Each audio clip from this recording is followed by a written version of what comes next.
Welcome back, guys, to the CX show. As always, I have my two co-hosts here, Dad John. Hola. And Alex. Hey, guys. Bro, it gets worse and worse every week. And we have a special guest, Francesco from Floridia Cheese. Hey, everyone. Thank you for jumping on, man. I'm excited about this one. Should be good. So we'll get underway. Tell us a bit about Floridia Cheese. Sure. So Floridia Cheese is a family business, a bit like Cold Express, who we've been working with for a long time now.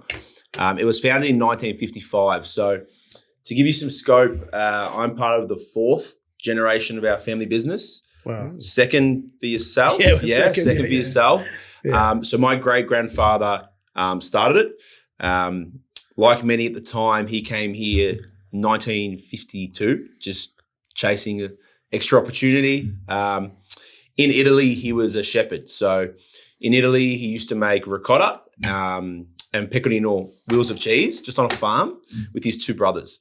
So when he came to Australia, he actually came on his own. He left my great-grandmother and their three sons, and one of them happens to be my grandfather, in Italy. And he came to Australia, started as a butcher, actually, so nothing to do with cheese. Oh, wow, there you go. Saved up a little bit of money to get the rest of the family here. And when he got the rest of the family here, my great-grandmother came and she noticed that like that sense of home was missing.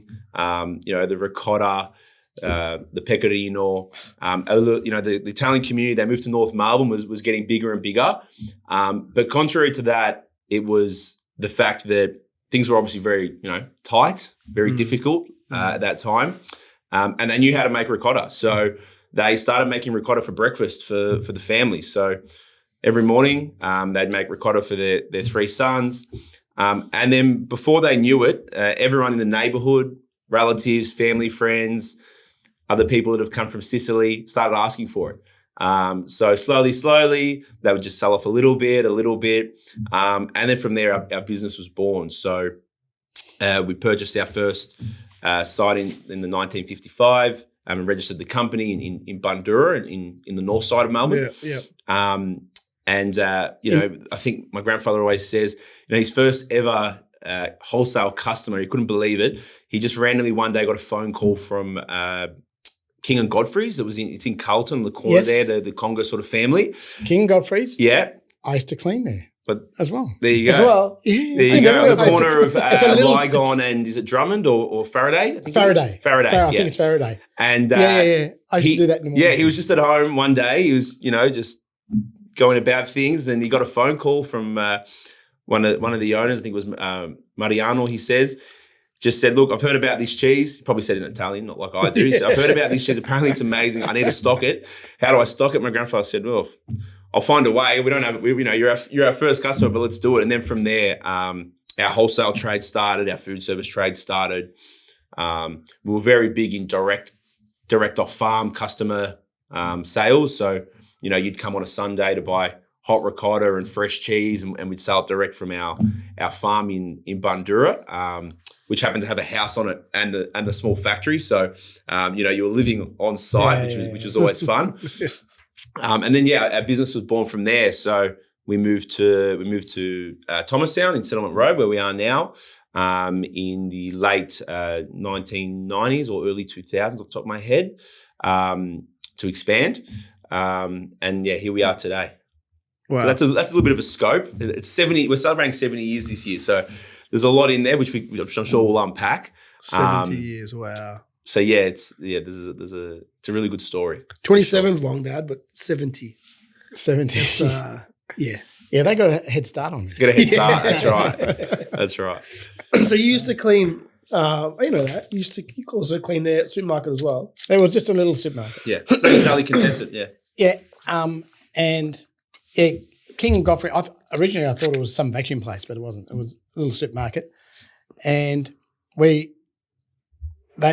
allowed me a certain time to do the job. We agreed on a rate. Yeah. And then the first couple of times, I went a little bit over because I wanted to make it. Make sure you did a good job. Perfect. Yeah, right? Of course. And then once you maintain. It's a lot easier. So then I started going underneath the time that they said, and they wanted to cut my rate down. You were doing two jobs in their time. And I said, no, I'm, you're not paying me for my time. You're paying me for the job, because I've never believed in Of course, yeah. the time thing. I've always believed in give me a rate for a job. Yeah. And we couldn't agree. I said, okay, well then find someone else to do it and get them to do it 3 hours, and I stopped doing it. Yeah. There you go. There you go. Didn't they end up closing down? There wasn't. Yeah, because I had to pay too much.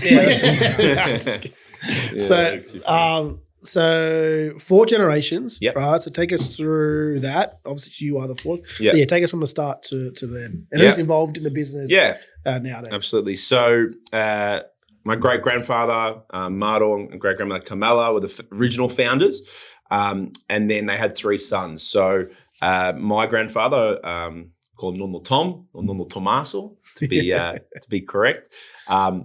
He worked there with his brothers. His brothers were sort of loosely working there, just helping out. But I think my grandfather sort of showed the most interest. Yeah. It wasn't, a glamorous business back then. So it wasn't like, you probably had a big appetite to do it. Manufacturing, it's got its ups, but it's also got its difficult parts, just like logistics, because I've come from a logistics background. So my grandfather, he likes to tell me he's been running the joint since he was 13. That's his motto, but that's a bit of a joke. Relatable. Yeah, absolutely. Well, my dad started work when he was 4. He told me when he was 4, he had to go up the olive trees and shake the olives when he was 4. Yeah. So then, they were all working there. My grandfather sort of showed the most interest, so he was always there. Then it came for a transition period, and my grandfather bought it off his parents, and it became his with my grandmother at the time, who were working it. And then at that time, obviously having kids, family, my 2 uncles got involved as soon as they finished school, so at 18. My mum and auntie as well. And then my mum met my dad at 17. And this is a bit of a funny story. So my dad wanted to be an accountant. So he went to university. And then at the cheese factory, our bookkeeper was going on holidays. She was going to Fiji for a couple of weeks. So my grandfather said, look, you're on uni break. Why don't you just come and help me for, 1 or 2 weeks? And then you can go back to uni and, you can do what you want. So Dad did that. After 2 weeks, Dad sort of started to enjoy himself.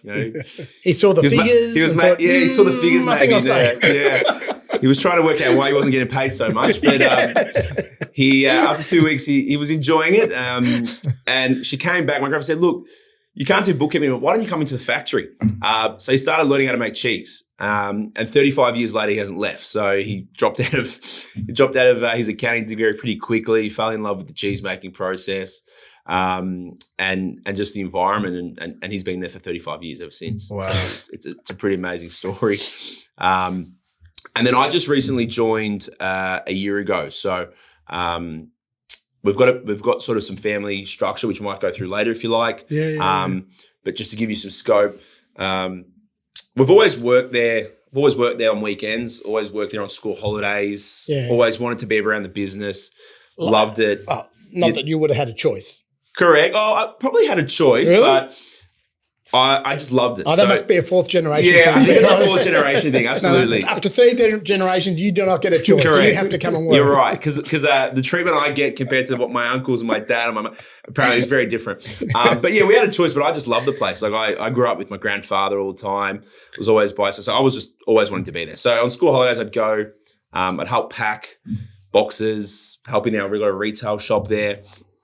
And then when I turned 18, I was going to uni, and I didn't have a job at the time. I just wanted to make some, a little bit of money to go out and have a bit of fun. So I was 18, my sister was 20, my other cousin was 19, and we were all sort of just working there part-time, but just more sort of, I wouldn't say hovering. We were working, but just as we needed to sort of, get a little bit of extra pocket money to get through university. And we did that for about a year, and we just found it didn't work. I think in a business like ours, you need accountability, you need structure. You need, your staff need to know that you're rocking up for your full shift, and you're not leaving at 3 o'clock to go to university or something's popping up. So we probably, I see you looking at your son there. Yeah, he popped out earlier to get his puffer jest. So we learned pretty quickly that for it to work, you definitely need you need structure. Like I said, you need accountability. And at 18, like you think everything's amazing around you. Like I remember when I was there, I was 18, I thought, we're flying. Like, we're making cheese. I can see all the mozzarella coming out. I can see dispatch pallets are going out. I probably wasn't looking at what competitors were doing. I wasn't thinking interstate. I wasn't thinking export. So just with that competitor thing. Yeah. So do you ever go into a supermarket or somewhere and they're ranging your cheese, but then a customer has a competitor's cheese in their trolley? Yep. How does that make you feel? Oh, how does it make me feel? It's a bit disappointing. No, I think that's a good question, actually. It's a great question.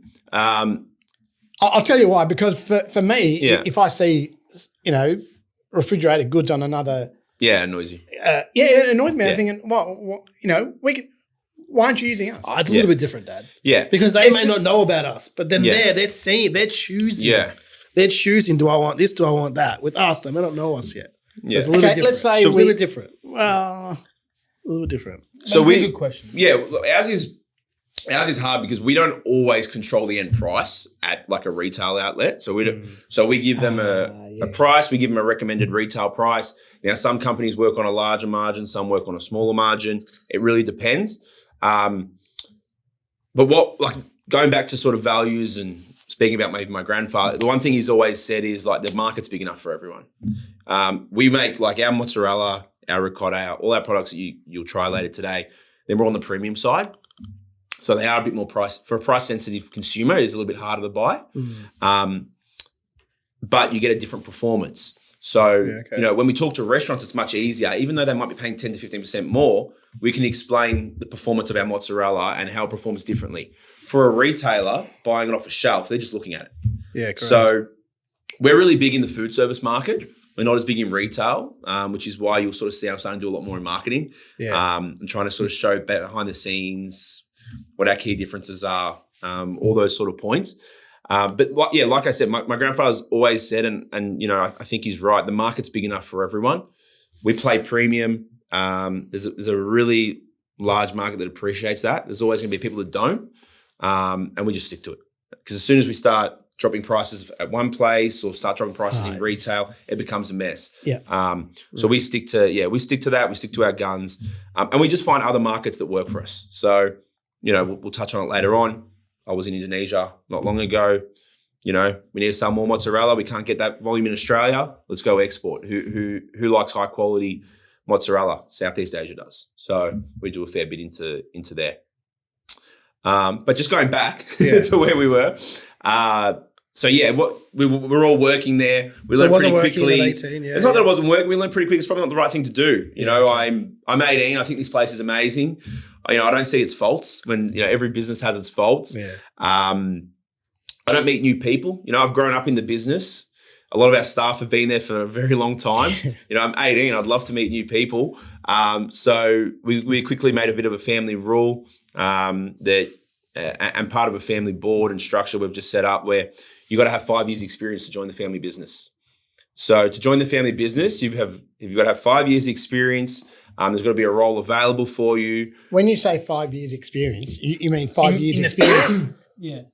With a competitor, it doesn't necessarily have to be a competitor. In the workforce. But in the workforce. So maybe the same industry. Yeah, correct. So there's 2 ways you can do it. You can either start as an intern at Floridia Cheese. Let's say my younger cousin who's 17 wants to work there. You can start as an intern and he has to be an intern. You can't join management meetings. You can't join, you can't make, can't be involved in any of the big decisions because you're an intern. That's your role. Now, of course, you'll know about what's happening in the business because you're part of the family, right? Which is always, part of it. But we want to make sure that our people feel like they've got, career paths in the business as well. So having just family members come in, loop over the top and all of a sudden become a supervisor or a manager isn't fair and doesn't progress the business. So we've got the intern rule, or you've got to have 5 years experience. Now, that's a very interesting concept. Yeah. Jack missed a couple steps. What are you I talking just want the about? record, Jack. I'm still on the intern stage. No, but It's like somehow we would put that rule in for Alex, and he would find some way to drag it out to There's 8 a loophole. years. There's a loophole. He'd drag it well, out to I'll 8 tell you years. my story in a sec. But I'm on the intern way. and like it's not. Yeah, exactly. It's not like it's not. I mean, it's worked for us. I think it's probably worked for us, or it's working for us now. We never had it at the third generation, and we never had it at the second generation. You know, my uncle's joined at 18, and the business has done well. It's done very well. It's because they probably weren't getting paid. So why? They probably. You're right. They probably were. Why go down that route? Like, what was? Why they is it because introduced there's it like there's fourth generation? Yeah, now? fourth generation. There's now 7 or 8 cousins. Yes. You know, you need when you come into the business. A business of like our size now, like yours, a relatively large size business, it needs to be structured, it needs to be strategic. You need to have people in the right areas. A certain mindset. And certain mindsets. So, and we'll touch on family roles in a second, but what we found is, and I guess I was actually the guinea pig, to be honest, because I've always wanted to work. My mum constantly said, no, you can't. And now I've joined. It seems to be the right thing. So I think we're going to be definitely rolling with it. But yeah, I think it just works. Fourth generation. There's now my auntie, my 2 uncles, my dad, and my mum, and my grandfather. So there's a lot of decision makers there, right? Everyone's got attachment to their kids. Everyone's got attachments to what they might think is right. So having some structure around it helps. Your business, a bit like when my grandfather, my grandfather with his kids before the fourth generation's involved. It's a lot more controlled, right? Whereas now you've got a lot of, emotions and things that might be attached to it. That's good because I always wondered in family businesses that are the scale of you guys and have multiple generations, how does it all work? Because for us, we're only 2. Yeah. And Whoa. What? You're forgetting your sisters? my sister, that's sister? still second That's still second generation. You mean my daughters? No. I'll talk about your sister. That's You still said second it's only 2. Yeah, Two second generations. Oh, second Yeah, 2 generation. generations. Stay with Oh, us. Stay right. with us. And See the disrespect? yeah, because for us, we clearly know who sits where. Exactly, because absolutely. It's still that close, and we haven't had great. a changeover It's yet. great. Yeah, it's great. It's great. But with you guys, because obviously we got some cousins as well that family Of businesses, and again, a similar thing to you. They had, well, they were still second generation, but they had a lot more of involved. kids. Yeah, a lot exactly. more involved. Where for us, it's not. It's just one. Yeah. family at the moment. And you got to make sure there's no overlap. Like, so I'm responsible for the commercial side of the business now. So I've come in, I worked in, like I mentioned before off screen, I was in logistics and warehousing. So I know a lot of the pain you guys go through. I started there as an intern, right? So, which was fun because we used to live in Mill Parks on the north side. Yeah. And I used to drive to Altona North every day on the ring road. And 1 hour and 15 minutes on that ring road every morning to go and punching documents all morning. And I used to think, like, honestly, like, what am I doing? Like, I'm literally on the ring road driving past the exit to my family's business. Like, there were some days I would literally just drive past, look and be like, what am I doing? Honestly. So why did you? I could be working from home right now. So you went to work for the transport company because you had the 5 years. Because I studied logistics and supply chain at university. Yeah. And Okay, so just go back a sec, right? Yeah. Back a step, right? Yeah.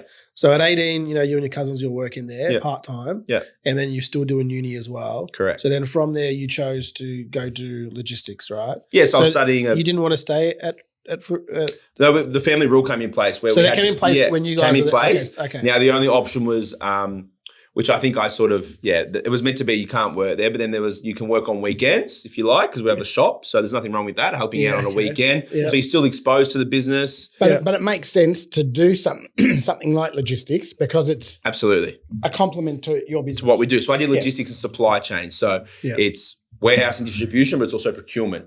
So for us, procurement's raw milk, all the packaging, raw materials, everything goes into manufacturing, and then logistics is obviously the distribution and inventory part of it. So I studied that, and the whole idea was studying that for later down the track, which was hopefully going to be Floridia Cheese. Yeah. But I think the best thing was working for someone else for 7 years to get that experience. So 7 years, wow. yeah, so I 7 started as years an intern. on that ring road, just Oh. And so the first 2 years, I didn't know I was going to last. There were literally some days I'd drive past this, I'd start crying. Like as an intern, I was literally going to Altona North to punch in documents like master bills and things like that you'd be familiar with. But very quickly, I formed a really good relationship with one of the managers at the logistics company.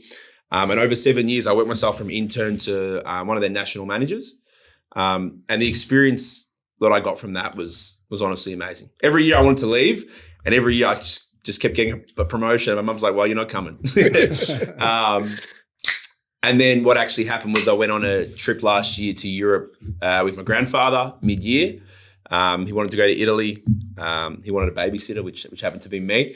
And I came back and I thought, if I don't do it now, I'm never going to do it. So came back and resigned, and 4 weeks later I was at the family business, which was good.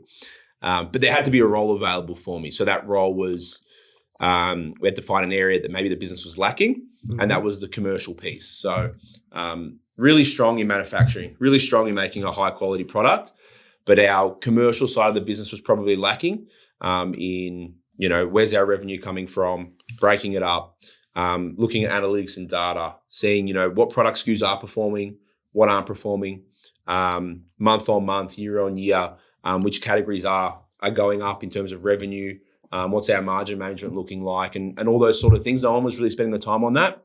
Everyone was sort of stuck in, we're busy, let's keep making cheese, let's keep manufacturing, let's get our containers out, let's keep supporting our distributors, but not sort of the front end piece to continue to, bring people through the door, making sure our customer retention rate's really high.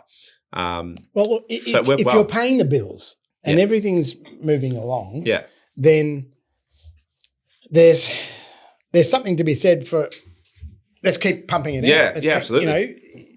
Because it's working. Yeah, it's working. Yeah, and that's where we're at. It was working. We never had, Sorry, the Pepsi Maxes are going off. It was working. You're right. It was working, but there was also a lot of opportunity out there we were missing out on. Yeah. There was a lot of opportunity. So, we're a business that once we get a customer on board, we don't really lose them. Like, we've got a really good customer retention rate. We've got a good product. We're very transparent. Maybe our infrastructure hasn't always been set up perfectly for a customer, but we've always looked after them. So, the part we were missing was the upsell part. So, our distributors were doing really well with 3 products, but no one maybe had gone to them and said, well, why aren't you doing well with these other 2? Yeah. So that was the part that we needed to work on. And even like our marketing, for example, we're really popular in the north, right? We're really popular in some export countries, which we might go through a little bit later on. We're really popular with chefs, but like you mentioned, retail, we're probably lacking a little bit. In the East, we're probably lacking a little bit because we're a business that was born in the north, Italian community. It just worked, right? We're selling stock. It's going up every year. Great. But we weren't looking for these other pockets or these other opportunities. Okay. Yeah. So just with that part where, when you get a customer, you tend to retain them, which is great. That speaks for product and service. Yeah. But at times you'll get a negative Google review, say. All businesses get it, right? Yeah, absolutely. Which I think really something has to be done. Yeah, I don't agree with that. But how do you deal with that? What do? Do you go on there and say? So we'll write back firstly, and we won't be rude in our approach. We'll be very understanding, professional, very professional. But we'll we try to keep the temper out of it. He goes, that's what we say before we send the message, right? No, but we'll be really measured in our approach, but we won't just, we'll look at every incident. Like we've got a quality team of 3 people. So if there's a quality issue, it'll go to them. Yeah. The commercial team now works with them and they'll look at that isolated issue. Everything's got a batch code, of course. Everything's got a, manufacture date. But what we really need to be careful of is how our customers handle our product because it's perishable. It's, But that's what I mean. They could that's the hard part. Get it, chuck it in the car, absolutely. Leave it there for a couple of hours. Yeah. Right, in heat. Yeah. Take it home, put it in the fridge. And it's grown. Yeah. And a couple of days later, they might get to it and say, oh, this is blown. Yeah, exactly. Well, that's got nothing to do with you. It's got nothing to do with us. Yeah. You're right. We try and manage it in the sense that if it's a minority and it's only happening to 1 or 2, let's do the right thing by them, right? If it's happened on that batch with, a large percentage of the batch, it's something we've done. It's something we've done. Then you know. Yeah, correct. Yeah. But it's a hard one because we got a negative. We got a 1-star review yesterday that I saw because someone parked one of the trucks. Like he went in to obviously get something to eat at a shopping centre. Yeah. And he's taken a couple of car spots. Yeah, exactly. Right? Yeah. And it's a negative review. Right. Yeah. Now, the driver's done that. We haven't told the driver to do that. Yeah. Right. But that reflects on our business. Yeah. Right. So with things like that, it's like it shouldn't come off your overall rate. There should be maybe categories where you can put things in. And, we'll see sometimes a comment from I take it personally. No.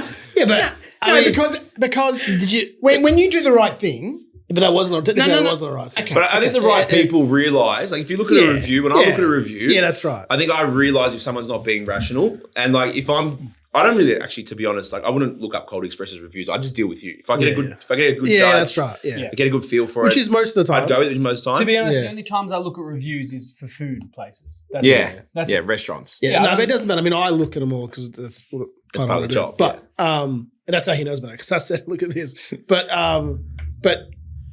yeah, it's all part of it. It's just all they're right. There can be different categories. I'll see some, but it's still. I'll see some reviews, and I look at the name, and it's like it's the only review that they've done. Yeah, exactly. And it's a negative review, and there's nothing. It's just someone targeting. Don't be a competitor. Yeah, that's right. Now if it's a competitor doing that, it affects our rating. But you should be able to justify why you've said it. But people look at it. You can report it. You can report. You can report. It's an opinion. You can get taken down. It's online, but it's like someone in the standard market just having an opinion and telling you to your face, really. But it's just online and everyone can see it, unfortunately. Yeah. We don't like Collingwood supporters, but that's because we go for Carlton. Exactly. Collingwood supporters have the exact same look on us. And we're going to win tonight. Yeah. Carlton, Last week was good. It was good. I didn't know that. It's Carlton Essendon, yeah. We got Essendon. Are you going tonight? No, I'm not. Yeah. You want to go tonight? I would have, but I've got plans tonight, unfortunately. But I definitely would have come. Yeah. It's got Google reviews tonight. I got Google reviews to fix up. Yeah, absolutely. But yeah, it's there should be a consequence. If you do a false report. It wasn't false. The truck one. Okay. No, but it was a prime mover. So there's one. I mean, we're talking about, so we'll go on from this. But we had one of our drivers, right, that worked here, and he wasn't performing well. Yeah. So we moved him on. Yeah. He didn't like that, so he went and created a couple of accounts. And made, you know it's right because they're all the same name, right? They're all just made, and they're in a row. Bang, bang, bang. And you got his wife and someone. Because for me, I look at him, go to Facebook. Who is it? Yeah, okay, this is blah blah blah. I think, and that's a little bit frustrating because. You can't really get them taken. If they say nothing, put 1 star, you can't really get them taken down. Yeah. But if they're saying something, then you got a chance to take them down. So, but you're right. For some people, when they do look at it on Google, right, and they're starting out, that's all they can go off because they haven't got any interactions. But let me tell you, unless they get a referral, right, which every family business would love 5 stars. Yeah, of course. Or 4.8. 4.9, not even 4.8, 4.9 to 5, right? Yeah. And if you're below that, you think, no, what are we doing wrong? But you could be doing nothing wrong. 100%. So there's got to be consequences to those people that do these bullshit reviews. You know what, Dad? Just get an email, send it to Google, and I'm sure they'll sort you out. Yeah, they might reply. but let's we'll circle back. So. You're back on the generations, right? You're talking about how you've come in to the business a couple of years ago, last year, right? Yeah, mid last year. And so you're in there, and what other family members are in the business? Cool. So we've got my dad and my uncle. So their main role is in the production side of the business. So my dad looks after sort of our traditional lines. So traditional lines are the ricotta, the mozzarella you're seeing. The salmini, the big bulk items, a lot of the food service items. And then my uncle looks after the production on the specialty side of the business. So the burrata, the stracciatella, the buffalo mozzarella, Bocconcini, so on and so forth.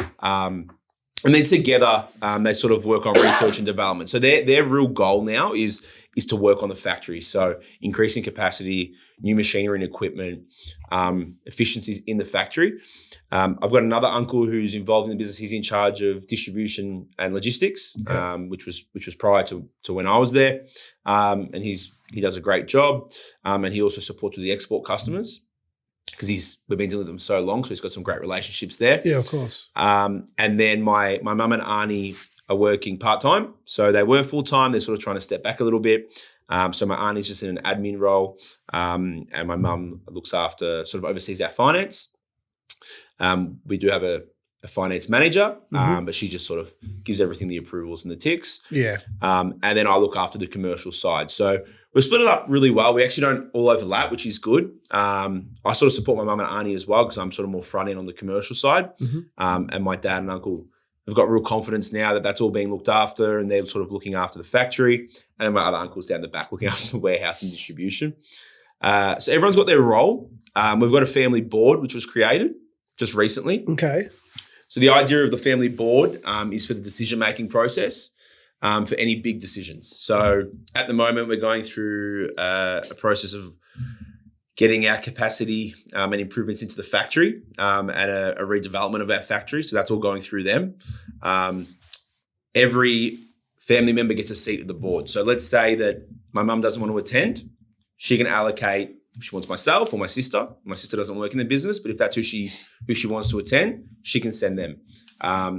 If my auntie doesn't want to attend, but she wants one of my cousins to be involved, then she can send them. Their idea is that so they are all aware of what's happening in the business and are involved in the decision-making process regardless of their role in the business.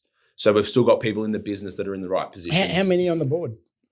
There is 7. So we've got two externals. It's just newly created as well. So, we're probably not doing everything right, but we're going in the right direction. So we've got the 4, so my auntie, my uncle, my other uncle, my mum, which is the 4 kids of my grandfather. We've got my grandfather. My dad's also invited to it because he's been involved in the business for so long. And then we've got 2 externals. All I see is 7 different opinions and fights. Yeah. That's all I see. Yeah, no, and you're right, because I thought the same. I did think the same. But it's funny because when you bring something to the table and everyone gets their chance to say something, by the end of that hour and a half, 2-hour meeting, everyone's almost on the same page and everyone's almost agreed. Because rather than me making a decision and you're only knowing half of what's going on about it, and maybe the other half, and then the whole picture of the decision hasn't been put to the table, or a full explanation or a scope on what it's going to improve, what it's going to do for the business, where we're going. That's when problems start to happen. But I think with the board, everyone knows that everyone's decisions are for the right reason. So, you might think differently to me, but you're thinking about the business and you want what's best for the business. Okay, so the first generation probably not really involved in the business. Well, they're passed away now, so they're my great grandparents. Okay, second generation. My grandfather, he's involved. Okay. Oh, he's still involved, is he? He comes every day.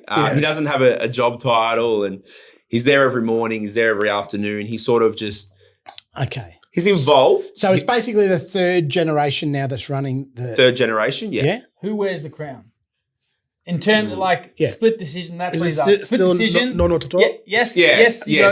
Split decision. It would look. It goes to votes, but there's just a general respect that the split decision probably comes from my grandfather. Yeah. But we just made a pretty big decision on an upgrade in our site, and he didn't agree with what we wanted to do.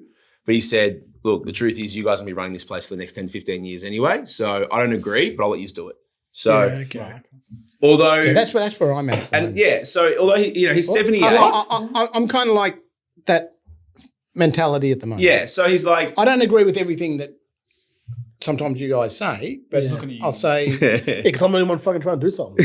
But I'll say, okay, we'll give it a shot, but I don't. Exactly. You know what I mean? So he might not necessarily 100% agree with it, but he knows that he's not going to be there forever. Unfortunately, and he's not. Don't get me wrong, sorry, but some things do pan out. So I'm not having a go at you. I'm just saying, you know.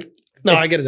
It's hard when you've had control of something. Absolutely. And someone's got a different opinion to you. And my grandfather's smart. Like, we're talking about a really quiet operator in terms of strategic. He won't share with you everything in his head, but just by being with him, you learn pretty quickly that he knows what he's doing, right? He's done it for a long time. You know, we'll be working through factory layouts and plans, and we'll have everything one way. We'll say, nah, do this, pull that over here. And then we're like, oh, well, he's right.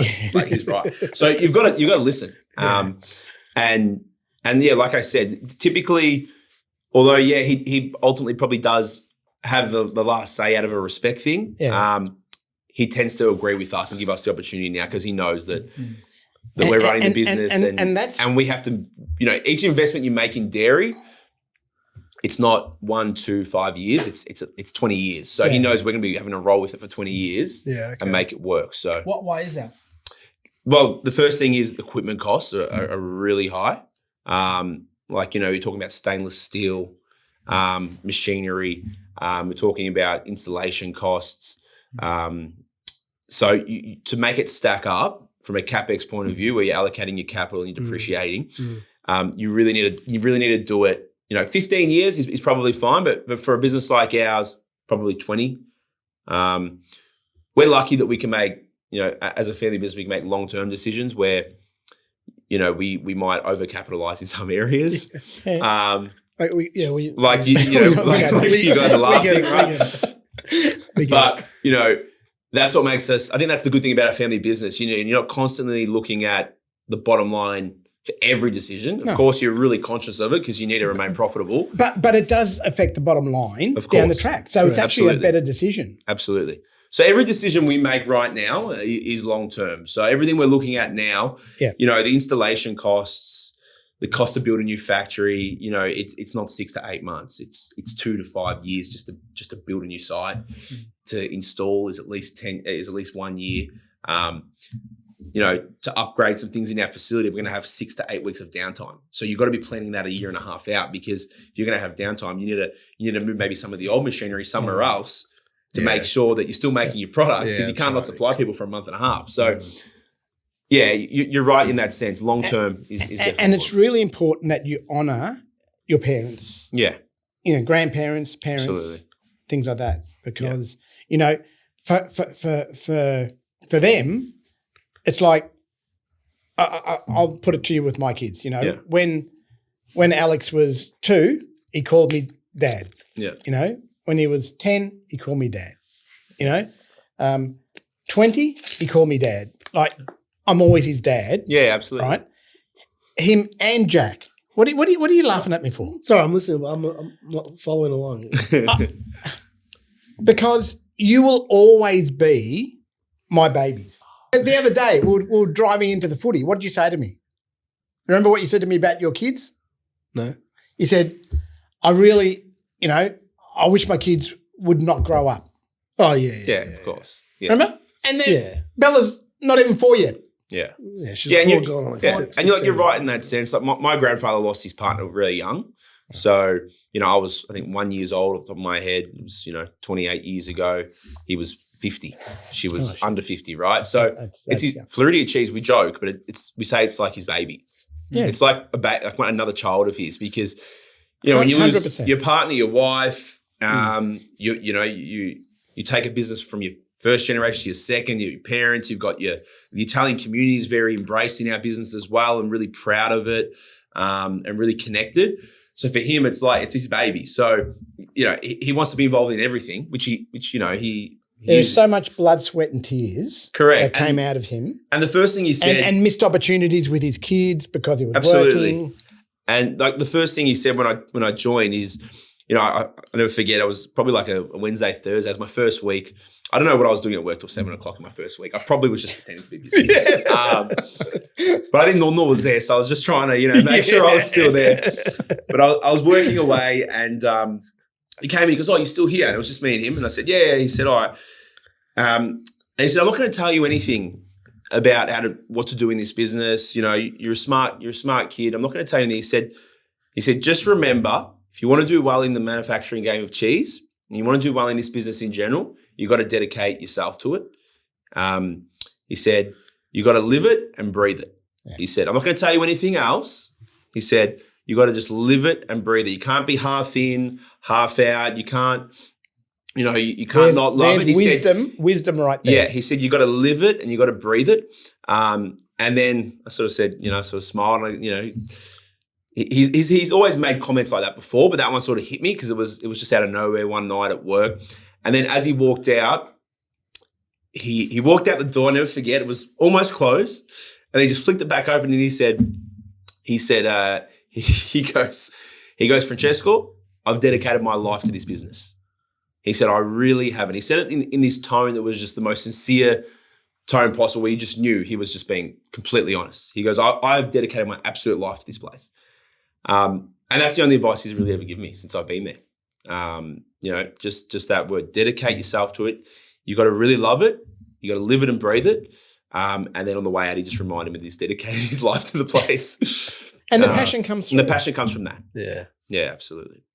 Yeah. Well, I've got to say, that's good. Last night, I think it was about 11 o'clock, your brother, he was still here. He could have got there at 10:30, you know that, right? I think he sent you a photo at 11. No, he was still here doing something because he knew he had to get it done. Yeah, because he has to leave early today, go away for a weekend. Yeah. Is he working tomorrow? It's a 4-day week, Johnny. That's not information.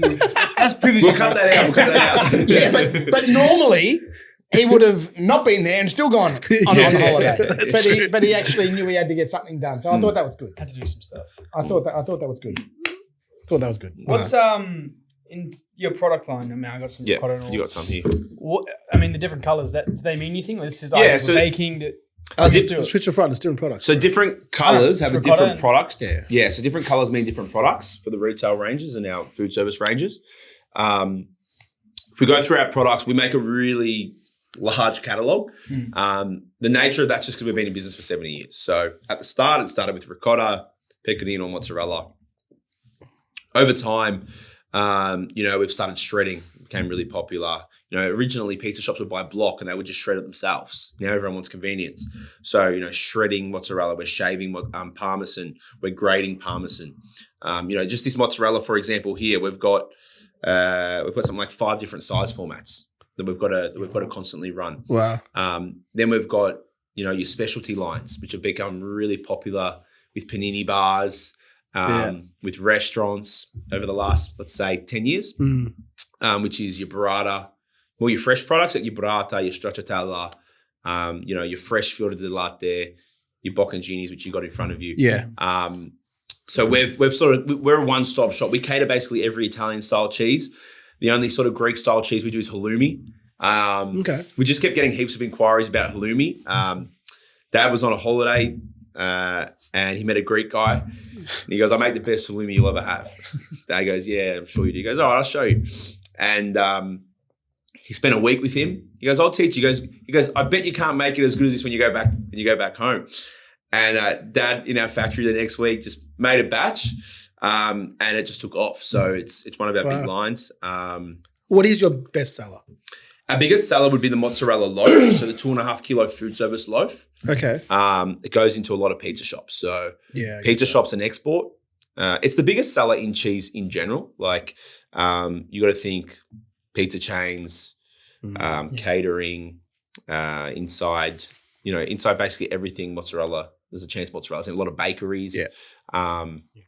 So that's the number one line, locally and export. Do you ever delete lines? I'm looking at it at the moment.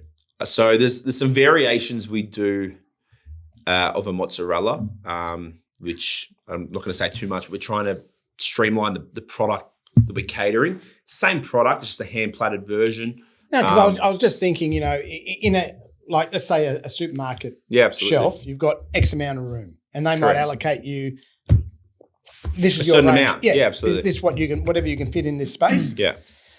Now, if you've got a product or two that sells but doesn't sell really well, and you can replace it with something that's going to really take off, well, then that's something that you would have to look at. Yeah, absolutely. But what happens to those people, those dedicated followers that really love that one there? That's the problem. What do you do? What do they do? So like, for example, we've got traditional mozzarella balls and we've also got a treccia. Treccia is in terms of our whole business, it's a very small selling item, but it's so popular in the north of Melbourne. So we can't get rid of it, you know, and we wouldn't do that because we're a family business. People are proud of it. People buy it everywhere. People enjoy it. But in the scheme of our business, I don't want to say it sort of puts us out, but it takes up a line for a certain amount of hours each week. We can't make as much of another line. And it becomes difficult to manage. Right there is what separates a family business and some big private equity company that sits behind a desk and says, no, get rid of that, get rid of that, get rid of that. Yeah. The other example, which I didn't bring here, is called a provoletta. So it's, I'm not sure if you've seen in a net, we have a product in a net. Oh, yeah. A green net that hangs in a lot of delis and you can't really sell it in the supermarkets. It's got to be sold relatively fresh. But it's like a cashcavallo, they call it in Italian. And that sells really well, again, in the north. They're all handmade, which is great. But we can't scale it. It's not a product we can scale because it's in a fresh net. We can't seal it. That's how it performs. It's got what we call a rind around it, which protects it just for a little bit. So you got to buy it relatively fresh, and you can sort of mature it at home as you eat it. It matures a little bit as well. So that's a product that's sort of just catered for like a really small part of the market, which we do because I love it. My family loves it. We love it. So what's your, if you were to pick one line of your products, what's your favorite? My favorite. What do you find yourself eating the most? Are you sick of dairy? Ricotta. I probably eat ricotta the most. Yeah. Are you sick of dairy? Do you just like? I'm not sick of it. I love it. I got to be in the mood for it. Yeah. Like there'll be a day where at work, if I'm in the mood for it, I'll just smash a whole tub of Bocconcini down. Yeah. Like no dramas. But there'll be a day where I don't even go near it. But there's always like an incorporation of cheese in most of our meals. So even when I make a salad, sometimes at work, a quick salad, I'll rip open a shaved Parmesan packet and I'll just throw some on top for a bit of flavour. So it's always incorporated somehow. For me, around 11 o'clock, 12 o'clock at night, I'm always having cheese. Cheese at that time? Oh, yeah. Big cheese person, this guy. Oh, really? I'm a big cheese guy. Okay. If he's been to a restaurant before and he doesn't like their cheese, he won't go back. He'll bring his own type of cheese. Grates his own and brings it in. Yeah. Are you serious? Yeah. I've never heard of that. I do. I've a little Ziploc bag. I'll put it down there and the waiter comes over and said, don't ask. Don't ask. Right? Just bring the pasta. Yeah, because I like Pecorino Romano. Yes, yeah, right? Absolutely. It's stronger than stronger taste. Yeah, and that's, to me, that's what I like. So I will do that. Yeah, absolutely.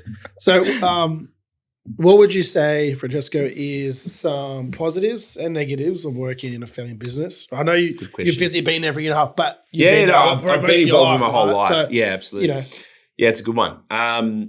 Look, the positives, the pride you get in what you do, the people you meet, like even the opportunity for today, like just people you come across is amazing. The community, like our business being from such an Italian heritage, the community we've built with the Floridia brand is amazing. Like, on the previous podcast, I think Pat was talking about having, staff members that are family friends' kids and cousins of cousins. And we're the exact same business where, we've got a lot of our second and third cousins, their first jobs have all come through our business, all of them. And they still joke about it. They still joke about, how hard we made them work and how hard my grandfather was on them. And your grandfather, owes us because we did so much. And all these sort of inside jokes that we have with second and third cousins, which is part of it, which is what we love. But yeah, the community part that we've built is huge. Throughout the journey, I still have customers that come and see me on a Sunday from when I was 8 years old, just behind there with my grandfather, behind the counter, with the smile on my face, just thinking everything was amazing. Now, and I've got, I've actually got customers that have come up to me and said, about time you've joined the family business. Like, what is wrong with you? It wasn't my fault. But intern. Yeah, it's been an intern. Internship. But so that's probably one of the big ones that, the positive, absolutely. Yeah. I love the idea of going to work with my family every day. Like I'm a real family person. So for me, it's fun. Yeah. The the people in the business, like they gravitate off that as well. They love the fact that we're a family business. We're so approachable. You know, you can see where the business is going. We can make quick decisions. Like in a family business, we don't linger on things. You know, yes, I've just spoken about how we've got a board, but that's every month, and that's for decisions over a certain threshold. Yeah. And even if we need to get that decision made quicker, we'll just all come together really quick. Yeah. And everyone knows we made that decision, and it'll just be addressed at the board level. So that's probably one of the big ones as well. The negative is I think I need to move out of home now because work is constant. Me and my dad are at the dinner table constantly going back and forth, and my mum's getting a little bit over it. But I think, look, the negative part is you literally don't stop. Yeah, which for the stage in my life, I don't mind because I'm single. I've got no kids. You know, I love the place. I'm so invested. I'm Let me so tell you passionate. now. Likes long walks on the beach. Yeah, correct. Put it in your bio. All that fun stuff. So for me, it's it's great. You live and breathe it, like Nonno said. That's right. Yeah. You will never turn it off. You cannot turn it off. Correct. You can't. And the advice my uncle gave me, I went to Brisbane with him recently, and he said, Francesco, you got to slow down because I don't want you to burn out. He goes, I've been here since I was 18. I'm 57 or 56 now. He goes, you have to slow down. He said, because your brain is never going to switch off from now. That's your grandfather. My uncle. Oh, my uncle. He said, your brain is never going to switch off about this business it doesn't. from now to when you stop working here. And he said, you probably won't even stop working because I know what you like. But you're constantly thinking, you're constantly wanting to improve. But I think a little bit of that is in the person you are as well. So if you're like that, if that's your nature, then it probably accelerates a little bit. Yeah. If you're not, then it might be different. But that's probably the negative. Yeah. Everyone sees the nice things like in business. Yeah. I'm going to a lot of nice restaurants. I won't deny it. You know, I get a lot of meals given to me. I go into some countries now. I'm heading to Malaysia next month for another trade show. Was just in Indonesia. I'm in Brisbane next week. It all sounds lovely, but you still got to get the work done. So, I might be with a distributor seeing a couple of nice customers getting a really nice meal, but then people don't see the work that's getting done at 11 o'clock at night to catch up. So I think one of the big things is doing the work when no one's watching. That's the biggest thing my grandfather's probably taught us as well. You know, majority of his work is done after 5, when he can focus. You know, he's big on that. So, doing the work when no one's watching is a big one. And you got to be pretty resilient too. Yeah, very good. Yeah, we have family dinners on a Tuesday, and at one stage I said, "Don't talk about work." No. Was that you don't say that? That was your wife. Yeah, I was going to say. I've never heard him say that. It wasn't me. Mum said Yeah, that. no. You just said you said that. Mum said no. Mum said it. No work talk at Yeah. 10 Yeah. That's what was that. And it lasts 10 someone seconds. said that. Yeah. But If that. It's not because you was doing something. You know what I mean? 100%. Like Alex, he takes the advice. I don't take the advice. Me and Dad would just carry on. We're really good at if we have a big family dinner, like it's my nonno, my aunties and uncles and all that. We probably don't get into the family business as much, but we'll talk about maybe Floridia a little bit. It'll pop up, right? Yeah. But it won't be at detail. But if it's like me, my dad, my grandfather, my uncle, my mum, then it's we're talking about because we're all there, right? Yeah. So yeah, you got to find the balance, but yeah. Now before I moved out, so I moved out for about 5 years now. Yeah. But before that, it was full on. You're full on. You're living there, and especially COVID was worse because of course. me, mum, and dad, so a quarter of the size of this room, we're all in it at home working from it. Half the size of this room. Yeah. If that. Yeah. Okay. And A study at home. Yeah. and you just you can't really switch off. You can't switch right? off. Yeah. And then even now we're not 3 o'clock in the morning, we're yelling at. Remember we were yelling at each other when we were doing that. Arms We were doing the reach. click for Vic. Yeah. You're literally in arm's reach. We were doing the click for Vic stuff, and oh my god, that was a nightmare. We onboarded 607 customers overnight. I was going to say because Overnight. in COVID this would have gone. Oh, we were So we opened a home Crazy. delivery division there, yeah. and we did the work for the Vic government. Yeah. Helped them out through there, and that was really challenging, to say the least. Yeah. And we got through and all sort of stuff, but yeah, that was look. I mean, talk about red tape. It feels like only a couple of years ago, but Mate, I was trying to explain to them, this lady, because we sent them our bill and we put GST. She goes, we never agreed on GST. I thought you were joking. I said, but it's a nil thing. It cancels itself out. Yeah. I found myself explaining to her, and she ran this department. I kid you not. Oh, that's funny. Alex, I told you not to vote for Labor. I told you. And I could not believe I was explaining to someone who was in charge of this program how GST worked. That's funny. Yeah, that's funny. Anyway. So you've been to a couple of nice places recently. Yep. So what did you go over there for? So recently I went to Indonesia. So we're in Jakarta for the food show there. To sort of track back for you a little bit, we moved into a new facility. I'm pretty sure it was 1998, or we purchased it in 1998. Maybe by the time we settled, it was 2000. That's in Thomastown, is it? In Thomastown, yeah. And it's quite a big site, and we needed to sell volume. Like you have to if you go to a big site, and logistics and warehousing is the exact same. Your pallet racking can't be sitting there empty. Correct. So we needed to get volume through our business. And the one way to do that, obviously Australia is a relatively small market compared to the world. We had to go export. So my dad and uncle started engaging in export, and we started selling our products overseas. So Indonesia was probably the second market we started in, and we've been doing that for 28 years now. Wow. So we just went over to support our distributor. We went to some really nice places. They do a really good job. And yeah, just to get a feel for the market, you're always getting feedback from your distributors as well, but it's good to go and actually understand. And we went out to so many different venues, and the things we learned was just amazing. Like just the logistics and the traffic in Jakarta, I have no idea how they do it. The turnaround time that our distributor has, so they distribute our products all the way to Bali as well. Wow. So I spoke to you before. I was there for work. They were telling me like how amazing it's going and that we supply all these places. And we went and visited some, and I thought, well, this is amazing.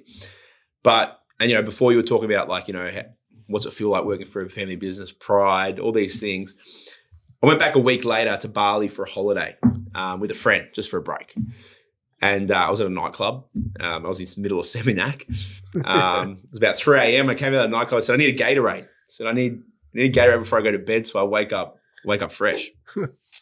And I came out of the nightclub. Across the road was a convenience store. And it wasn't a big convenience store. It was probably maybe five times the size of this room. And I'm going in for a Gatorade, and out of nowhere to my left, I walk past a fridge and it says the word dairy on it. I look to the left and I see this exact product. I see the mozzarella balls you've got on one of the tables there. And it's 3 o'clock in the morning. You're in the middle of a bar. You're in the middle of Seminac, and just the sense of pride you get from that. Yeah. So one of my best mates, and he's like, "Is that yours?" I'm like, "Yeah, it definitely is. Like it's right there." Which was someone amazing. Just ripped off your or someone's just copied the packaging. Either way, but we'll take it. We'll take it. You'll take it. Yeah, we'll take it. Form of flattery. So yeah, we're in Indonesia. There's a real appreciation for Australian dairy in Asia, in Southeast Asia. So. Milk in Australia is considered premium. A lot of our cattle here is grass-fed, which is considered really good for the quality of milk. And what that means is that there's a real appetite in China. Well, not necessarily China because we don't do China, but other Southeast Asian countries for our product. And it's a very quick transit time on the water too, which helps. Yeah, okay. I was going to say logistically, what's the turnaround for that So on the water, it's usually about 16 days. Okay. So it's not too bad. Depending on which country you're going to, I think Malaysia's 18 off the top of my head. If it's a direct service, Singapore's maybe 16. It all goes into a refrigerated container. Yeah. So sushi's out of the question. Correct. Yeah, I was wondering actually how do they? I did put two and together. So we put data loggers in there as well, so we track the temperature through the whole process as well for any claimbacks. But we've got really good relationships with them now, especially Malaysia, Indonesia. So you've been dealing with 27 years with them? With Indonesia, 27 years. But just going over there, like we were touching on before, hearing them tell you your product is good is just the most amazing thing in the world. Like when they can appreciate that it's a better quality product than their own, you know, like we distribute into Adelaide and the Adelaide community loves to support Adelaide product. That's right, they do. So you sometimes find it hard in the retail space. Food service, like I said before, is chefs understand different qualities. But you go into other countries and when they say that your product is heaps better than what they can manufacture, it's something to be proud of for sure. And it helps when they've got to sell it too. Yeah. So your obviously your distributors in other countries. Yep. Here, so your whole model is distributor model. Right? No. So our model, so we'll start with export. So export wise, we're quite unique in the sense we're probably one of the rare companies. Being a family business, we try and find distributors at other family businesses. Yeah. So all our biggest distributors are other family businesses. Cool. We find that it just works well. The synergies are there. Yeah. Doing business is simpler. You get it. You get each other. You get each other. Yeah. It's like this podcast. We just get each other, right? You had me at hello. Yeah, exactly. So we try and partner with the right distributor. It's a family business. Of course, they've got to have the infrastructure and the network. Yeah. But in every country, we only work with one company. And what that means for our product, if you're a premium product and you're selling it to 5 or 6 people in a country, when they're competing against each other, it just becomes price sensitive, price competitive, undercutting, and the works. So we do that for the export market. Locally in Australia, similar model in every state. We work with a distributor, family businesses that distribute for us. In Melbourne, it's very different. Victoria, it's very different. So obviously being founded in Victoria, we had our own, as a business you start with direct logistics, right? So we've always had some legacy customers that have always bought from us. You know, think your Piedmontese, your Mediterranean wholesalers, you know, the Lamanas, that whole family, and the fruit and veg industry, all those fruit shops and they've always bought directly from us. So we've always had our own distribution, like direct distribution. So we've got our own fleet of about 7 or 8 trucks. We've got a big rigid as well. But throughout that time, we've also got distributors that complement us in Victoria. So, you know, ones that will go out regional, ones that will play in a different space. So some might play more in the premium side of things. So higher end restaurants. Every distributor typically has their niche of who they deal with. So, you know, some are really good in the pizza market. Some are really good in catering. Some are really good with, you know, stadiums and corporates. So we partner with them all in Victoria. It's a little bit different because we've never had one clear distributor in Victoria right from the start. So that's not something we've adopted here. Not yet. So you have different distributors. So let's say you're a distributor for retail and distributor for food service? We distribute retail direct in Victoria. So that's a lot of when you go regional for us, that's our retail going through our distribution channel. Then food service, we have multiple distributors in Victoria. Is that because they've got different reach? They've all got different reach. They've all got different clients. Yeah, absolutely. Okay. Yeah. So for example, I've heard that before. Yeah. So it's how many different distributors would you work with in Victoria? In Victoria, probably 10. Wow. Okay. Yeah. And so why have you guys decided to go that route? Like, why don't you just go direct? Well, the infrastructure that you need. So, you know, if we went for the volume that goes through distributors, we would need an extra 25 trucks probably, at least. Unless you partner with a 3PL, right? But our goal is to focus on manufacturing the product. So our time needs to be invested in quality control. Our time needs to be invested in procurement and future-proofing our procurement. Distribution, we're really confident in our product. So if it's us selling it or it's a distributor, we're confident it will sell.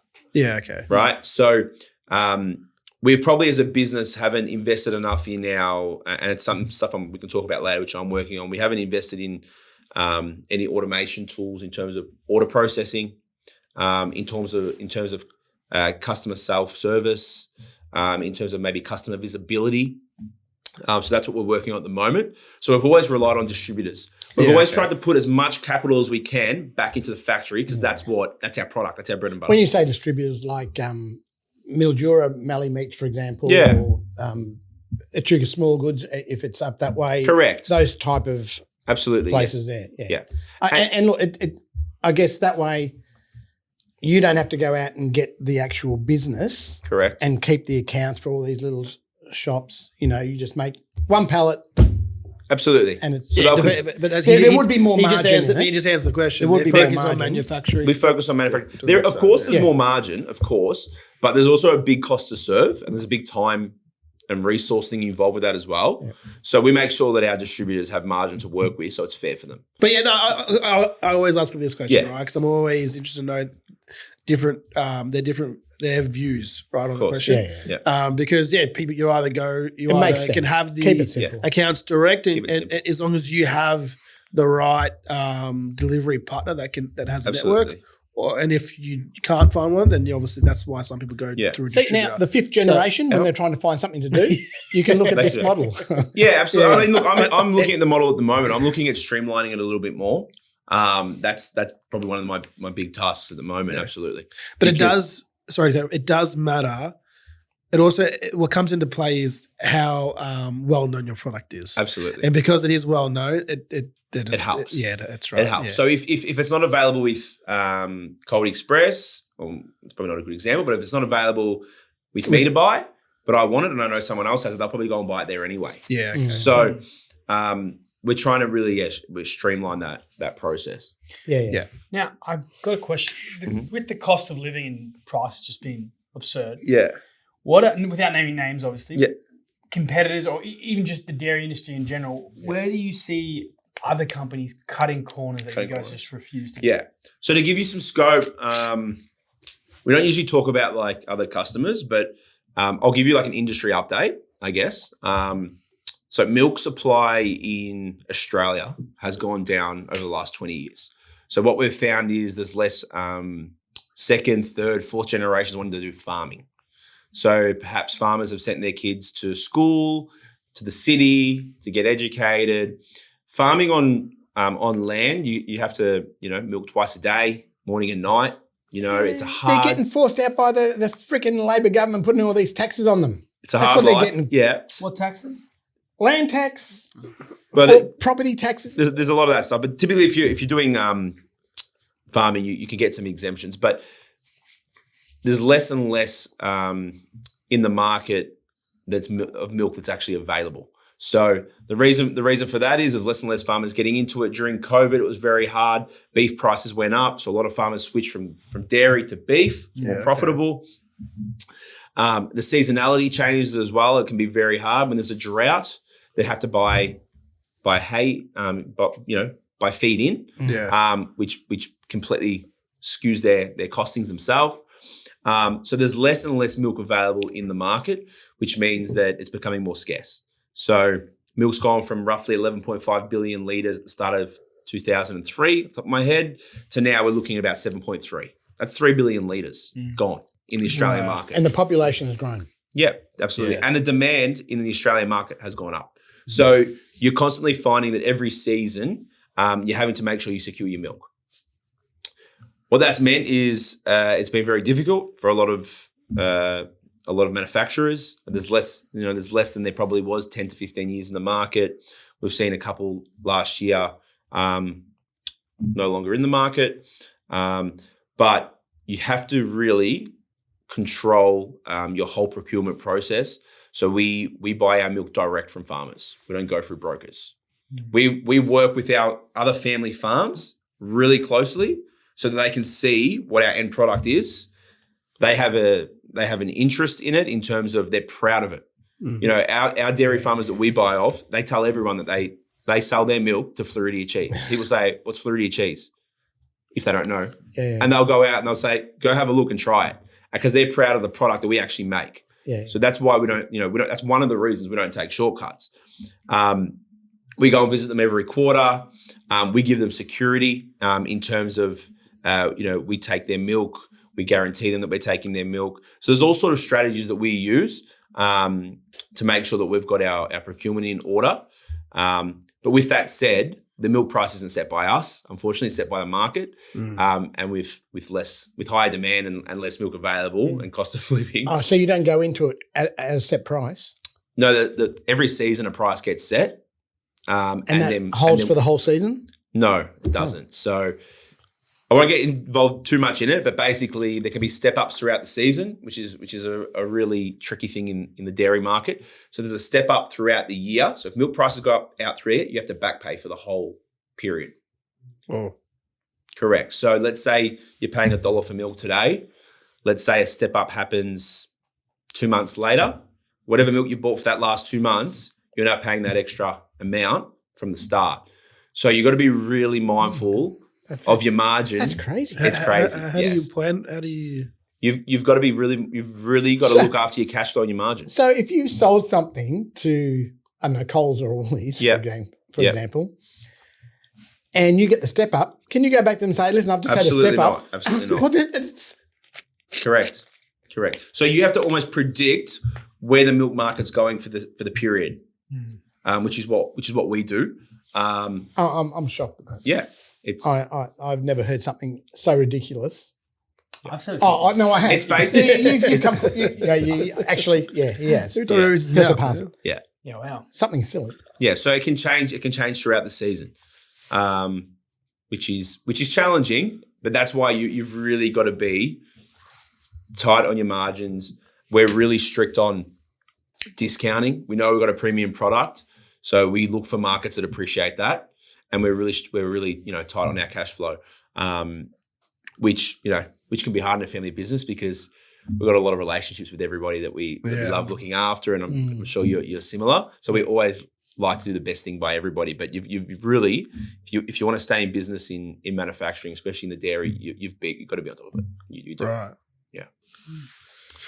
That's interesting. Where do you guys see yourself for the next 5 to 10 years? Obviously, I know you guys are making some improvements now for a long 20 years. But what does the next 5 years look like? Will we see a bit of a reins taken over to the next generation, or what's it look like? Yeah, so we've just started putting together our strategic goals for the next 5 to 10 years at the moment. So next month we've got a meeting with the leadership team, with the family about where we want to be in 5 to 10 years. And the idea of that is we've sort of always had, in everybody's head, they've always had an idea of where they want to be. So that's probably my uncle and my dad. They've always wanted to know together where they want to get the business to. But now we've got such a big team around us. We've got amazing people. We've got an HR manager that does a really good job. We've got our independent finance manager. We've got our COO and supervisors. We really need to make sure they know where we want to get the business to. So that's happening next month. And that'll be really clear. That'll say strategically by 2029, we want to manufacture this much cheese in tonnage, for example. Under that, what's the next thing? We want to make sure we're making this cheese at this quality standard. And then under that, what are our values? And then what are our strategic pillars to make sure we can actually get there? So the strategic pillars might be we're lacking in operational efficiency. Okay, so what do we need? At the moment, an example of what I'm working on is a portal for our customers to place their own orders in, to actually allocate deliveries rather than doing it manually, and to actually have visibility of orders and tracking throughout the progress, which sounds quite simple for a logistics company, right? But for a manufacturing company that hasn't really focused on that, there's a lot of variables to put it in place. Yeah, that is not simple to do. Yeah, no, it's not. It's definitely not. Because we've got our own team, of course, transport management system, and it's very, very complex and costly. Of course, to manage it. So there's little things like that. So we're working on that at the moment. I do know that we've created what we call a project legacy. In turn, it's called Project Legacy, and basically that's all the redevelopment we're doing at the moment. So we're working on increasing our capacity. So I won't say what exactly we're doing internally. We've got all new machinery coming in that's starting to be purchased. We've got plans we're starting to draw up of a factory redevelopment next door to us. So we've been quite lucky. My grandfather over the years when things have popped up next door, and behind him is the Italian way. The Italian way. So he's definitely secured them. You've got land around. We've got land around us. Yeah. So that's very good. So we're working out right now the best way to use that because there's a lot of opportunities out there for us. And then contrary to that, so there's redevelopment. There is capacity and machinery upgrades. And then there is the second part, that's the commercial side, which was what I mentioned with Lacton. We're starting our marketing campaigns, which you might sort of start to see us a little bit more now in socials. Yeah, definitely noticed you've upped your socials. Yeah, so we're starting to up our socials. We're starting to do a lot more collaborations as well.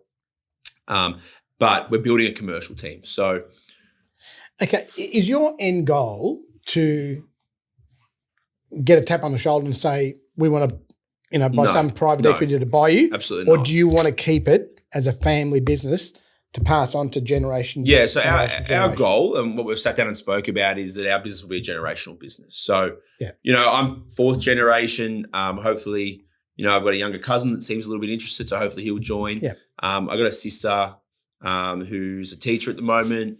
I think, she'd be interested at some stage. So hopefully she'll join.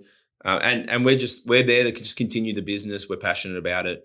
And hopefully, my kids, their kids, and whoever's interested, same as continues it. Oh, same as me. We don't really see. I can't speak for these guys, but for me, I don't. We had a knock on the door a few years back. Yeah, of course. Someone wanted to buy us, and I said no. Well, we've had knocks on the door as well. We don't see the benefit in it. We're not satisfied. I'm definitely not anywhere near satisfied. Well, as long as you love what you do, exactly. Right? The business is doing well and you're happy. That's what does it. What's the point? If you're happy with what you're making, right? And let's say you do sell that figure that you agree on. Probably absolutely. In the next 10 years, you're going to make that anyway. Exactly. So, exactly. And for us, you do listen. We've got that's good. That's it. It seems like your business is safe. We've got a big attachment. Yeah, what do you say? We've got a big attachment to our brand. So my grandfather said to me before, and I couldn't agree with him. He said, "I don't think I'd ever let anyone, represent our brand for us." He goes, "This is a family business. This is my parents. This is now my kids. It's my grandkids. I could never sell this to a corporate and let them do what they want with it or what they think's best." Yeah, but how many times do you see it? Good businesses get taken over by private equity, and then a few years. I think look, what we're doing is we're trying to bring experienced people into the business. We've probably relied too much on family over the journey, in the sense that But that's gotten you to where you are. It has gotten us to where we are, exactly. And you can't lose sight of that. You can't lose sight of that, absolutely. But we're bringing people in to really complement us. Yeah. So, and that's probably the big thing that I think will really lift us and continue to help us grow. The only thing I can think of is with a merger or an acquisition is if you're lacking in a lot of areas. But for us, that's not something we feel that we're doing. You don't want to get too big where you lose sight of some fundamentals, right? Yeah, absolutely. Okay. I heard this story the other day about Kerry Packer when he was around. Yeah. Right? It was, 11 o'clock at night or something, and he wanted a hamburger. Yeah, right? yeah. So he pulls into a shop to get a hamburger, and the guy said, "Sorry, we're closing up." He goes, I just want a hamburger. Just want a burger. You can put it on the grill, you can do it. Yeah. The guy said, "No." So he goes, "Okay." Went across the road to another place who was also closing up. Yeah. And he goes to the guy, can you make me and a couple of the staff there in the car, a couple of burgers and he goes, "Oh, I'm packing up." Yeah, no problem. I'll do it. Yeah. I'll do it for you. Right? He did it. Right? So he paid him, and then he gets out his checkbook. Yeah. Right? Writes out a check for $50,000. Oh, God. Right? And he goes, take it across the road and show the other guy. That's what he goes, "I'm going to give you this on one proviso. Tomorrow, I want you to go across the road and show this guy the $50,000 that he missed out on." Yeah. Now, I like stories like that. Yeah. That's so that person who said no, right? That goes against family business ethos. Yes. For sure. Yes. Like we're a can-do business. And that's what's gotten us to where we are. I get inquiries come through, and unfortunately, I don't like to say no to too much. So we just make it happen. Yeah. And I think that's the point of difference in family business. As things come through, if they stack up and you're probably a bit anxious or maybe it's not right for us, you still give it a crack and you still give it a go. And some of those opportunities might not work out, which they all don't, but a lot of them do. And that's what sort of gets you to the next stage. How long have you guys been a part of that association for? Oh, good question. My mum's been part of FBA, I think, for 5 years. Yeah. I just became a member last year. Yeah. But I've been to 2 of their conferences now. So I was at the one earlier this year that was in Sydney. Sydney. Yeah, that's right. Yeah, and then there was one up in Melbourne, Sorrento sort of area. Okay, cool.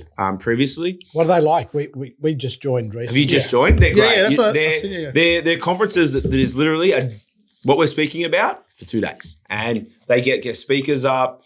They talk. They explain their story. They talk to you about struggles they've had. Everyone in the room is just so relatable. Yeah. Which is like, it's just so reassuring that you know everything you're doing is normal, right? Then they have speakers on structure. How I spoke earlier about how we've now got a board and some other formal structures on working in the business, things like that. They talk about importance of that and how it can help you. And they talk about how basically all these things they're suggesting and people are speaking about are more enforcers rather than another thing you got to do and another thing you constantly got to do, because the mindset in family business is like, I'd love to do it, but it's another thing I've got to worry about. Or, I'd love to create a family board, but, that's a meeting and another 4 hours of preparing for that meeting that I've got to do. But they talk about really how if you do it, it's actually enforcing you, it's helping you progress, and the positives with it. So I really suggest it. It's quite good. And the people you meet, the business you get out of it too is actually quite good, because family businesses love working with family businesses. Yeah. So hey, everyone needs transport. Everyone needs transport. So you'll pay the membership off pretty quick, I'm sure. It's been good. Like we've recently joined. I've been to, me and Alex have gone to a couple of their. I saw you at the one at Coffee Connect. Was it Patrick's? Yeah. So I saw. So that was our. I went with my sister Jacinta. Yeah. So I went with her. That was our first Coffee Connect we went. Yeah. And we went to the ANZ one as well. Yeah, but this is before that. Yeah. And that one, I think there was someone from Floridia Cheese. Yeah, my mum was there. My dad. Your dad? Yeah, ANZ Private. Yeah. My mum and dad were there. That's right. Okay, so I think it was your dad. He asked this question. No, I don't think it was. Was it his dad? Well, it was on his table. Yeah. Right? Yeah. And I thought, that's the question. That's a question that I'd ask. Yeah, right? yeah, for sure. That's a question that I would ask. And the speaker just completely wanted to sweep it under the carpet. Oh, really? Okay, he asked a proper question. Oh, it wasn't a hard question. Yeah. It was one that no one likes to answer. Yeah, of course. Of course. I'm thinking, so that's exactly why it's something you'd ask. Yeah. And I wanted to go up and talk to him, but then, I don't know, I couldn't find it. Yeah. But we've been to that one. And then we, so next year we're going to go to the conference, which is in Tasmania. That's in Tasmania. I'm already booked up for that. Yeah. Is it always in No. It's different. Sometimes it's in Gold Coast. Sometimes it's in New Zealand. Yeah. It's good because Tassie will still be good. It'll be the first time that we go to Tassie, so that will be. I've been to Tassie before. Okay, well, first of all, I'll be going to Tassie. Yeah. But yes, all of us will go as a family, which will be pretty. Oh, beautiful! Yeah, we'll have fun. They'll sign us all up. So I've signed me, Dad, Alex, and Jacinta up. Mum's Mum's still in the business, but she's taken sort of a step back. She's trying to take it back. So, boys' night. But I'm sure we'll end up going. Yeah. And then we're going to the Coffee Connect next week, which is up at which is around the corner here, last piece. On Tuesday. Nice. So, but it's good. It's the people that I've met so far have been really good. Yeah. You know what I mean? Yeah, absolutely. This year, one thing. You're right. Yeah, it was. You got the microphone. Nah, he's saying what happens in Tassie stays in Tassie, and I said, as long as we get 3 separate beds this time. My sister Jacinta, God bless her. She's lovely. She got a deal. Talk about before I rip her down. She books if we go away she books on price. Literally. Yeah, she booked. Yeah, like Mum. Oh, but it's just one night. Yeah, but for $90 for the night, you got to question what quality of food what quality of food you're like, it's like 3 of us. Yeah. One bed. Like, this is not going to work. Yeah, 100%. No, well, she just booked because we're on the Fine Food Show in Sydney? a few weeks in Sydney. Yeah. And she booked she pre-booked an apartment. Oh, not apartment, a couple of rooms. And then I changed straight away. Because when me and Alex went last time, I was like, okay, cool. Because after that, what was it? There was that place. Yeah, you go in the bathroom and there's things crawling on the floor. That's what I was going to say. I can't do. We're getting out of here. Yeah, she booked us last time in Sydney. I was like, booked us some. Yeah, it was like some sort of. We didn't stay there. We didn't stay there. No, we didn't stay there. We left. No. I said, no way. Said, we'd never let them book again. Yeah. Oh, that's too good. Yeah, no, we've had a couple situations like that, which is a laugh. But so who goes to those functions? Is it like, do you have you're going the shows? Rotation? The shows, yes. Yeah. The shows, as in food shows? Yeah, the food shows. Food shows will mainly be myself and my uncle that looks after some of our export customers and our distribution. Nice. Because before I started there, he sort of had a hybrid sales role, like just looked after the sales guys part of that. And we've got a couple of sales team that we might bring with us as well, and account managers. So it just depends. But are you doing the Fine Food in Sydney? I haven't booked yet. I've got to go to Brisbane next week, but after that, no, but you're not exhibitors there. Not exhibitors. Oh, okay. No, but I've got a distributor there that will have our products. Yes, so that's right. There you go. I'll try to get there for sure. Okay, so your distributors, they're the ones exhibit that our will product. exhibit our product. Yeah, that's right. Yeah. Okay, and then do you go on the stand there with them? Or? Yeah, I'll go on the stand. I'll help them. Help them out. Gotcha. Yeah, help them sell products, just brand awareness. Yeah. Like for example, in Adelaide now, in a month, there's we're doing a bit of an Adelaide push because it's quite close to Melbourne, so it's a good area to distribute. Yeah. And there's real appreciation for quality in Adelaide. So I spoke before about how it's a bit more. They love looking after Adelaide companies, but in terms of restaurants and hospitality in Adelaide, the food's amazing. So there's a lot of amazing chefs there. So we're doing a really big Adelaide push at the moment. We're doing really well. So they've got what they call Cheese Fest. Okay. And we're going to be having our own stand, an independent stand there, just right next to our distributor, and we're just going to be helping push it as much as possible for awareness.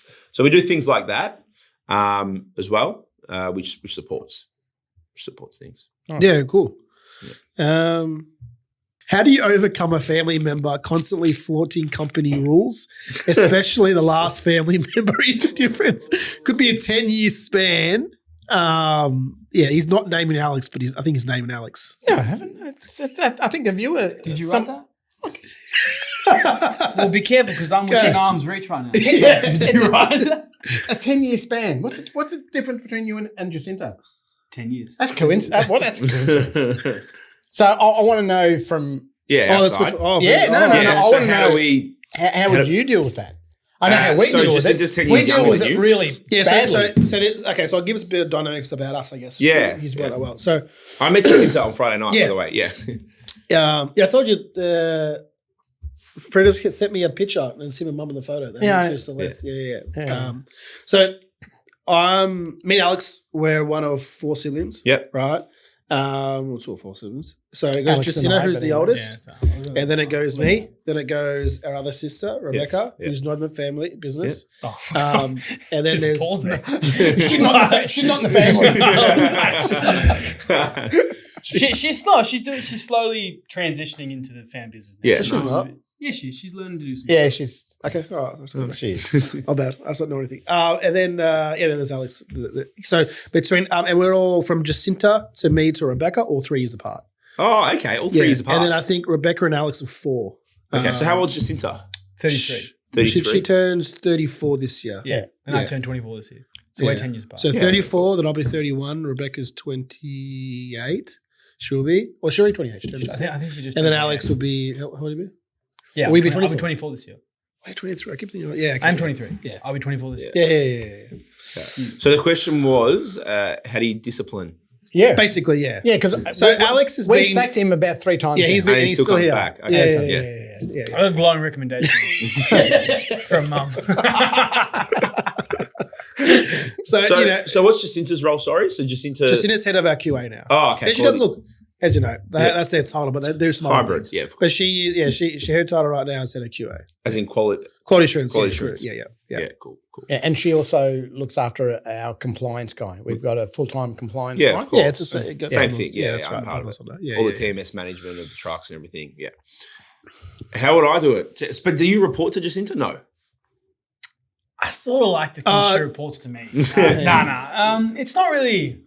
So what's the structure here? So how's your structure work? So if I was to answer this, how's the structure work? So, we're like... the hierarchy? Yeah, like how's it work? Do you guys have like an independent manager? So this is... So you're fourth generation, right? Yeah. So you've gone through all the stuff that we're probably... yeah, okay. We're still first generation. We're making it up still. You're making it, I'm still making it up. But we're the same, don't we? We've got, we're not perfect, that's for sure. Because, first generation is still involved. Correct. Yeah. So you're like CEO or like general manager? Or? No, so dad's CEO. Yeah. Right, so let's go in hierarchy of the people. Yeah, right? Of course. Titles, but people, right? This is not live, so I can say what I want. I want to see where he ranks himself. So you got dad, right? Then you got mum, right? Yeah. Even though mum, of course, that's how it works. Yeah. And then it would probably go me, and then my sister's like right here. You know what I mean? Yeah, I get you. Then my sister, and then we've got a couple other managers that have been here for a while that play some key roles, and then it trickles down from there. Yeah, that's basically. And Alex is still finding his way into business. He's done driving, he's done warehousing. Right now at the new site, he's helping our systems. I say systems guy, right? So you got your IT company, of course, and then for us we have systems because we own our own TMS and WS. Yeah, that's also what sets us apart from other 3PL. Yeah, that's 100%. Right. So there's a lot of building that and trialing. So Alex helps. Alex works in with the guy there that sort of implements things because right now we are re-amping up our WMS side. Of the business of the inventory, tech side, So Alex is sort of hands on. Our storage site, we've filled the first stage. Yeah. Where we put 5,000 pallets in, so that's full. Yeah. And we're now so we're going double deep now. Yeah. So the racking's But nothing, Sorry. But so Alex has been helping out from there. So that's the hierarchy. Look, we don't have a hierarchy on paper. Yeah, and we probably should. I've been telling my sister, put something on paper, right? Because some people when you talk about before structure, that's kind of what we start. Yeah, but look, need to go to. We're the same. Like, we've got a structure. Don't get me wrong, but being a family business, from time to time, staff will still come to me, even though they've maybe got a direct report. It's just the way it goes, right? It's just the way it goes. Yeah. Put it this way: he gets away with things that no other employee would get away with. Yeah. Because that's why you need the structure. So, for example, you'd have to report to an independent manager, maybe that's not your father or your brother. Oh, he did that. He got sacked. They sacked him too. Remember Brian sacked him. He sacked him too. Yeah. The thing is, he's 24. He shouldn't be working here. He's got one more year left. You're saying, I have to report to someone, but let's say I report to Jack or Dad. Yeah. But they don't give me the task to do that day. So it's like, do I go back to report? Do I report to the person who's giving me the task? Well, you should probably report to the person giving the task. Yeah, that's exactly what I've been doing. Yeah. No, you have improved. I mean, since the first episode that we hang shit on you, you have been, like I said, improved. The shit's still been hung. But but last night you were here. Maybe he needs a pay rise. That'll help. That's what I'm trying to say. About time someone starts seeing it from my point of view. That's the fastest way for your rates to be increased. Did you say you come from a family business? No. You prove yourself first. Yeah, no, absolutely. You got to prove yourself first. But going back on the question, it's a little bit different because you guys are fourth generation. You have. Structure set in place. Structure. Yeah. So I report. Well, there's more family members in the business, so it's a little bit different than we don't have the structures that you've mentioned. We don't have any structure. Yeah. We just got Dad. I don't know about any. But I mean, there is a structure. We're not perfect. Like, we've got some structure. Our structure is definitely not perfect. We're actually re-going through it at the moment because under our structure, there's a lot of family members as well, and then with the way it works. We don't want to have people having too many people report to them because then it's too much work. And, everyone, you might not get what you want out of everyone. So we want to make sure it's really clear so that everyone understands where they can go. And then if they're not getting results from their next report or their supervisor, the next person they go to is whoever it should be, rather than going to my dad or going to my grandfather. We get a lot of staff that have worked with us for a very long time, especially in our manufacturing, that have really good relationships with my grandfather. So as soon as they might have a bad day or something might not be working out in the factory, a report might go back to my grandfather, and then all of a sudden he's coming in and he's saying, "What's going on? Everything's not working." Yeah, but it's just one little minor thing, but he's gotten a report back, which would be very common here, I think, as well, right? I like that because so how do you go through that? Because do you or does your uncle and dads get upset at that employee? Or no, I think we've got a mutual, we've got a respect where we just know it's something that's going to happen, and we have a little bit of those people, because we have this here where we get a night report every night. The night shift manager sends through a report of the night. Yeah. And he'll say, this is, what's happened. Blah, blah. Might be this box here got damaged because someone. something dropped this. Someone dropped it, blah, blah. And I'm reading through a report. I'm just looking for all the negatives. All the negatives. I'm going. And then I send her an email thing. How is this still happening? Why did this happen? How did this happen? I'm sort of like, it kind of affects me, right? Absolutely, yeah. Now, but those things happen. It's just the nature of this business. Yes. Now, we could be talking about 2 or 3 boxes. Yeah. Right? Out of 30,000 that we've sent out that night. Yeah. So, in the scheme of things, it's nothing. It's not too. It's pretty good. Yeah, of course. But I still don't like it. Yeah. Right. And I say to the managers, how can we do the same thing? How can we? How can we have the same mistakes being made? Just put something in place. Do a checklist. Make someone accountable so that does not happen. Yeah. One thing that works really well, I found when I joined the family business, I've got an independent mentor. So, and this works really well. Every month he meets with me and he just holds me accountable for everything. So even though I've got a direct report, which is our COO, our Chief Operations Officer, I report to him on the chart.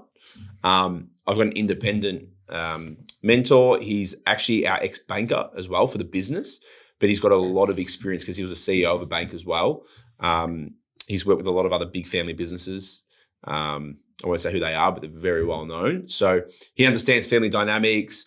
He understands what needs to get done in businesses. So basically when I first started, he asked me for what I want to achieve. 2 months in, he said, I'll give you 2 months. After 2 months, I want to know what you want to achieve for the next 12 months. So I sort of put some key points down. So some of them was about systems, like some of the stuff we spoke about, we're implementing a new CRM system. So we didn't have a CRM. I don't know if you're familiar with a CRM. So basically all our customer communication, notes, feedback, reporting back, upsell, just goes into a system. It was just in everyone's heads. We did that. We had the OneNote. We did that. OneNote's notes, Monday.com, who I use. Yeah, Monday.com. Yeah, I've heard of them. Yeah. Didn't really work for us. Yeah. It's a bit different. You have to use it, right? But But for us, where we're getting a lot of inquiries, they're all coming through from mixed areas. If I'm asking you, okay, how come we don't supply a certain restaurant and I can't get an answer, then I ask someone else and they sort of know. Just having it all in a centralized area is the best thing. Yeah. So that's an example of some things that we've put in place. Yeah. But basically, I told him everything I wanted to achieve, and he holds me accountable every month. How are you tracking? How's that going? Is it taking longer than it should? What did you budget for it? Okay, what's it coming in at? And it's not about him saying, okay, you're not doing a good job, or you said it was going to cost this and now it's costing this. It's just more about him holding me accountable and making sure that he's sort of questioning what I'm doing. So I'm just not making one decision without getting a second opinion all the time. And it's been amazing, honestly. So how did that come to fruition? That's something that was suggested part of the FBA. FBA actually suggests that you should have a mentor of some sort. It was at one of the conferences. Does he get paid? Yeah, he does get paid. See him, this thing on my shoulder here saying, it's a waste of money. It's a waste of money. It's 1 hour. It's 1.5 hours or 2 hours a month. But it's this little voice on my shoulder. So I go to Dad and I say, there's this program here that maybe I'll because I left school early. Yeah, of course. School, didn't go to uni. And then I'm like, should I do a CEO course? Should I do this? Blah, blah, blah. Yeah. He goes, what are you going to get from them that I can't teach you? Blah, blah, blah. Yeah, of course. So that's just how he's, how he sort of drummed me up. But, you already know what you know, right? Yeah, you know what you know. But, and he does a good job. It's more about him holding me accountable, honestly. And so just giving me a second opinion with every decision I make. So it's not just I'm blindsided. And he's got a really good intellectual background as well. So he'll actually suggest things too. Yeah. Okay. Then second to that, I've got another guy that works with us who is really good on the intellectual side of cheese making. So he's got a lot of experience with corporate companies, right? So we spoke before, like we'd never let probably a corporate buy us out unless, we were completely checked out and things weren't working out, right? But he knows how they work. So every week, although I'm on the commercial side, I'm completely aware that I need to learn the cheese making side, and the business needs me more in commercial. That's where my value for the business is now. But he takes me through the factory every week for half a day, and I just learn about cheese manufacturing. I get my hands dirty for a little bit. I learn about how these products are made, just so I can relate to the staff. So when we're making decisions, I know what's going on, so that I know how machinery should work or any issues that are going on with it. With our upgrades, I'm completely aware of like why we need to upgrade. If there's any complaints that are coming through again, like I can completely relate to the staff or to why things aren't working. So he just spends half a day a week with me. He already works with us anyway, so it's not an extra cost, which is good. And that's been really good, really good. Yeah, okay. So there's a few, like I got a few people in my support network, which has been really good. And my mum's been a big advocate for that. Because she's been to a lot of these family business courses, and when you get into a family business, she's, typically when you're a family member in a family business, you probably don't do much to upskill yourself because you're so involved. Yeah, which is there's nothing wrong with that, but you just don't. So having really good people around you, maybe a mentor here, someone that every week's reminding you and prompting you and teaching you, is a way you can do it without having to go and do a course for 2 years and study all the books and get too heavily involved. So that's worked really well. I want to talk about these friggin' machete bins. All right, go, let loose. Right? Machete bandits. The machete bins. The machete bins. Oh, they're stupid, yeah. $325,000 to Is build. that right? Is that actually right? Yeah. Well, $325 for one bin. For one bin. For one bin, yeah. I saw a TikTok to some guy, he goes, I've got an independent quoted up, and she goes, should not cost any more than $9,000.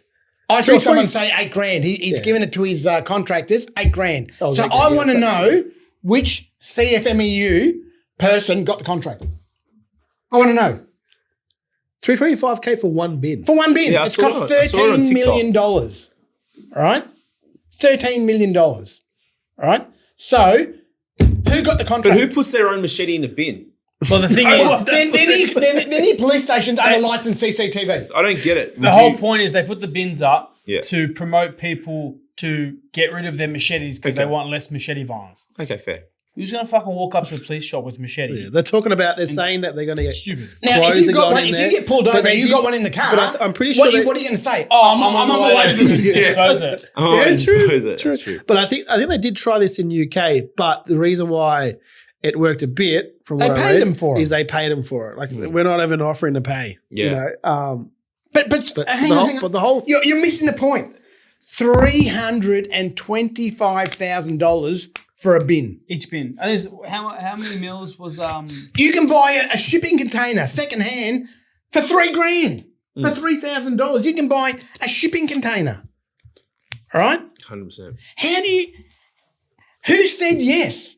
Who said yes? And this is why, if you want to be a politician in charge of finances for our state or for any state, you have to have run a successful business at some stage and made money, not lost money. Because if you can't run a successful business, right, you shouldn't be running the state.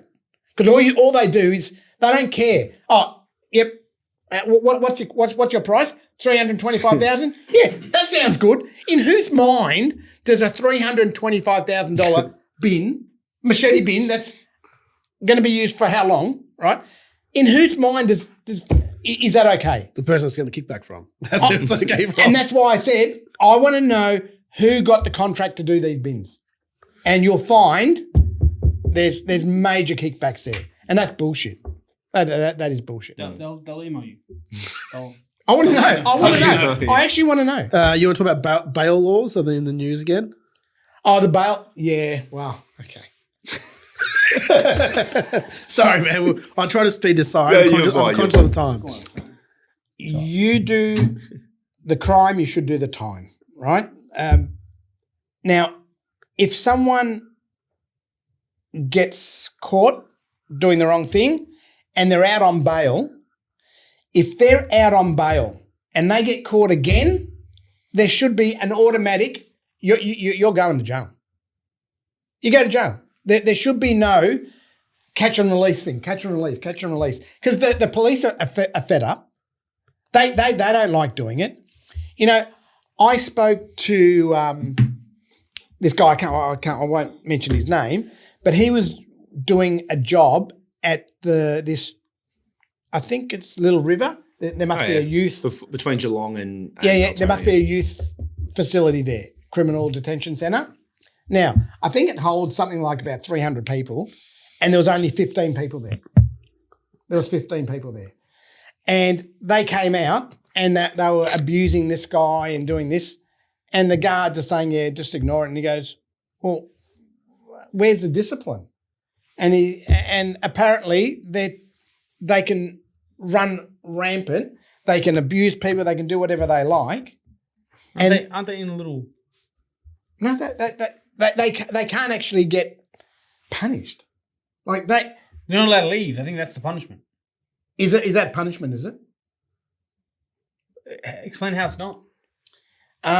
They're getting. I think they've got all these amenities. They've got. They ain't got a GYG. No, but they've got. I think they get TV or something. Oh no, they do get all the TVs and they have like equipment, gym equipment and everything else, and they keep breaking them. All right. So to me, there has to be a much harder consequence. There's got to be more consequence for these, because if you don't get them while they're young, right, by the time they get old, it's too late. I want to say a big thumbs up to Brad, who works at Woolies. Woolies where? Woolies Stud Park. Okay. All right. I'll tell you why. Do you remember when Woolies said that they weren't going to have the Australian flag? They weren't going to have them in their stores? Yeah. The other night, I had to get some things, and I went to one place. They were out of it. So I ended up at Coles. I thought, I've got to get some Pepsi Max.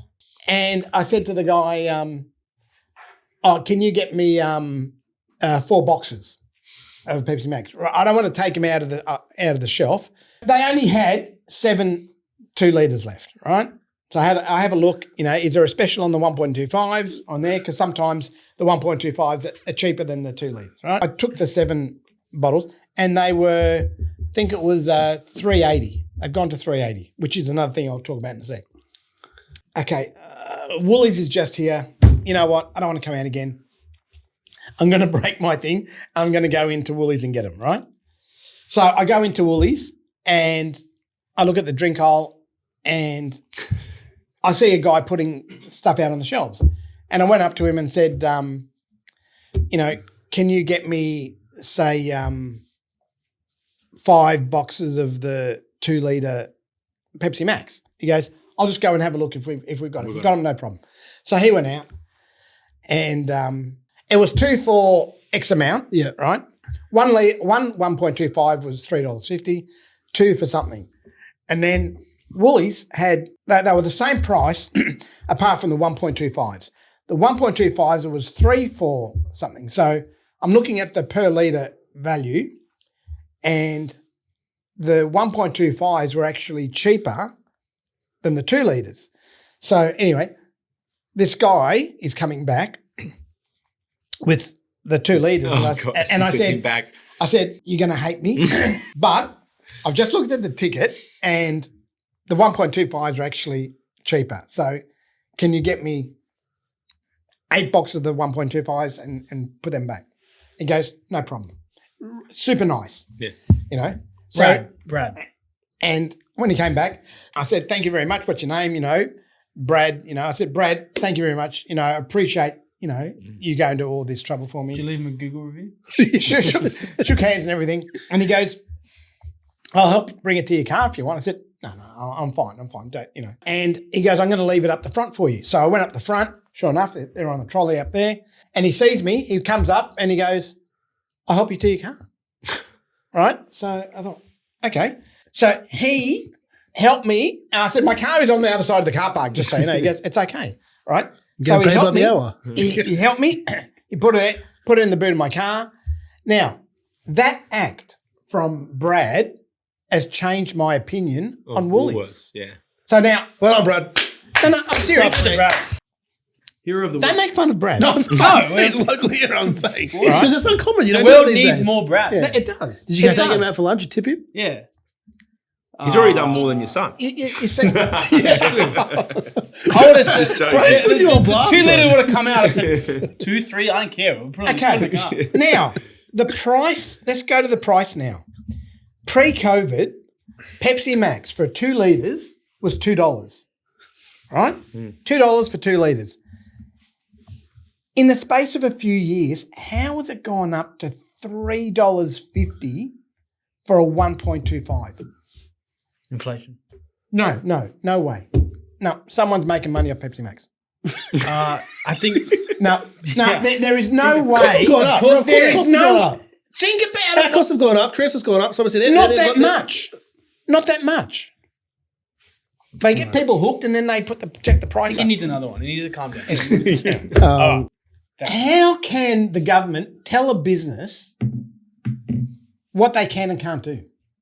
If I want to employ someone, I should be able to employ him under my rules.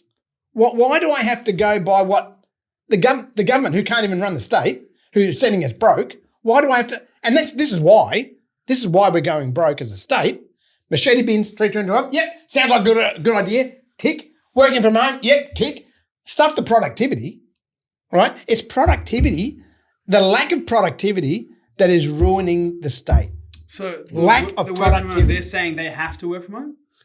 Well, they're saying they got used to it now. They're trying to push to make it that. It's simple. If they want to work from home, their productivity levels and the quality of the work doesn't drop.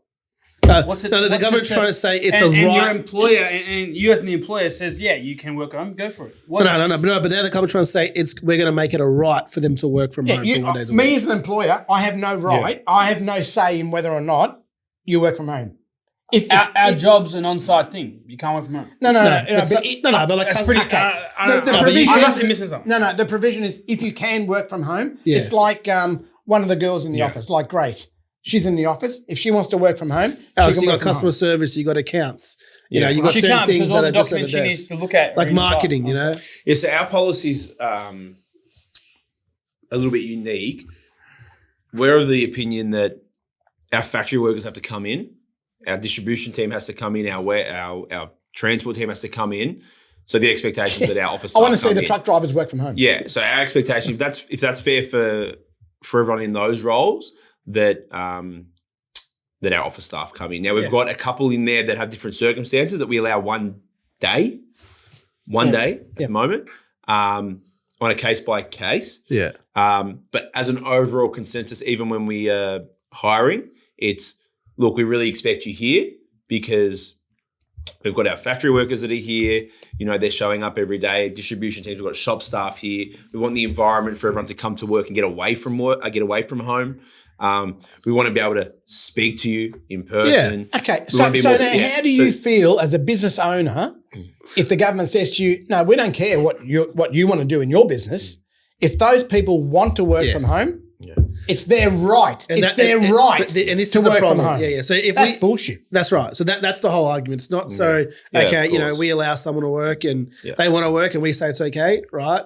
It's more of the fact that the government's now telling you it's going to be a right for them to say. And don't tell me that they're going to be just as productive. Please, I don't want to hear that because there's going to be that 1 out of 1,000 that will be honest and do the right thing. Yeah. But let me tell you, the others, they're going to be doing their washing. They're going to be walking their dogs. They're going to be doing their shopping. But they know that. Because they even say it's when they work from home, it's good for the local, cafe, the local restaurant, because they're going out during their lunch break, going out, and getting a coffee or getting this. But whether they do it at the house or they do it when they get their lunch break at work, they're still going out and get their coffee in the thing. But at work, you can monitor it easier by saying, hang on, you've got a half an hour lunch break. We're out, it's been, in your case, 3 hours.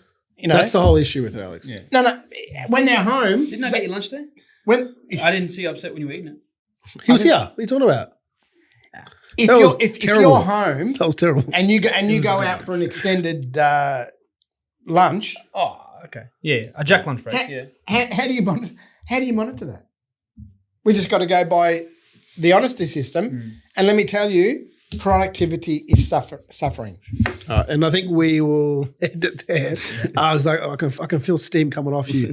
Thanks for tuning in to this episode with Francesco from Floridia Cheese. Thank you for having me. It was great to have you on. Appreciate it, and it was great to learn the history of your business, which is fantastic. 4th generation, right? Fifth or fourth? Fourth generation. Wow, 70 years they're selling. Remember, the 5th generation is going to look at the transport. That's right. That's it. That's right. By then we might get there. No worries.